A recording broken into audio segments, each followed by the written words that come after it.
ఒక దశాబ్ద కాలంగా ఒక ఒక యువతను వాడేశారు సార్. ఒక దశాబ్ద హ్మ్. కాలం ఒక యువతని అంటే లక్షలాది మందిని వాడేశారు. ఇప్పుడు ఆ అవునండి. లక్షలాది మంది ఈయన మాట విని నమ్మేటువంటి పరిస్థితులు ఎవరు లేరు. అందరికీ తెలుసుకుంటారు స్పష్టంగా మెల్లమెల్లగా. అర్థమవుతుంది. హ్మ్. హ్మ్. అతను చెప్పినటువంటి మాటలు అది ఆ స్పీచెస్ వల్ల ప్రతి ఒక్కరికి గూస్ బంప్స్ రావడం. మా అన్న ఏదో చేసేస్తాడు. మా అన్న ఆంధ్రప్రదేశ్‌లో వస్తే రబ్బర్ హ్మ్. చెప్పులేసుకున్నోడి చేత రాజకీయాలు చేపిస్తాడు. తర్వాత జీరో బడ్జెట్ పాలిటిక్స్, ఎక్కడ కూడా హ్మ్. కరప్షన్ ఉండదు. మహిళలకి భద్రత ఉంటది. ఇట్లాంటి హ్మ్. మాటలన్నీ ఇని అట్రాక్ట్ అయ్యి కొన్ని హ్మ్. లక్షల మంది ఒక దశాబ్ద కాలం ఆయనతో పాటు ప్రయాణం చేశారు. ఇప్పుడు అవును. వచ్చేసరికి 2026కి వచ్చేసరికి దీంట్లో almost all 80% of people drop అయిపోయారు. సైలెంట్ అయిపోయారు. ఓకే. ఒక హ్మ్. 20% అంటే సార్ వాళ్ళని ఎడ్యుకేటెడ్ అనాలా? అన్‌ఎడ్యుకేటెడ్ అనాలా కూడా తెలియట్లా. అంటే వాళ్ళు హ్మ్. ఏది వినరు.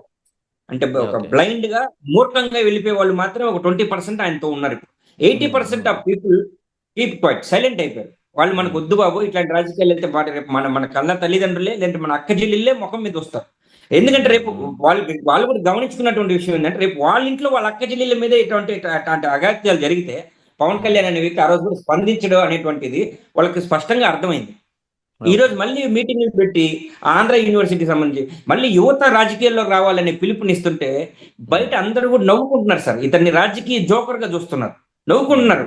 అంటే మళ్ళీ ఇంకొక యువతకు పిలుపునిస్తున్నాడు. నాశనం అయిపోతుర్రు రండి బాబులు రండి త్వరగా మా పార్టీలో చేరండి. మీ జీవితాలకు మేము ఖచ్చితంగా నాశనం అయ్యే వరకు గ్యారంటీ మేము ఇస్తామనేటువంటి పలుకులు ఈయన పలుకుతున్నటువంటి సందర్భాలు. మరి దీని ఓకే. ద్వారా మేము అడుగుతున్నాం. మీ కొడుకు కూడా హ్మ్. ఇప్పుడు యువతే కదా! మరి మీ హ్మ్. కొడుకుని హ్మ్. రాజకీయాల్లో హ్మ్. తీసుకొని రావచ్చు కదా! అని మేము పవన్ కళ్యాణ్ గారిని డైరెక్ట్‌గా అడుగుతున్నాం. హ్మ్. ఆ హ్మ్. హ్మ్. కిరానందన్ని పార్టీలోకి తీసుకొని రావాలా? వస్తారు సార్. రాజకీయాల్లోకి వస్తారు. తీసుకొని అహా! రావాలా? ఇప్పుడు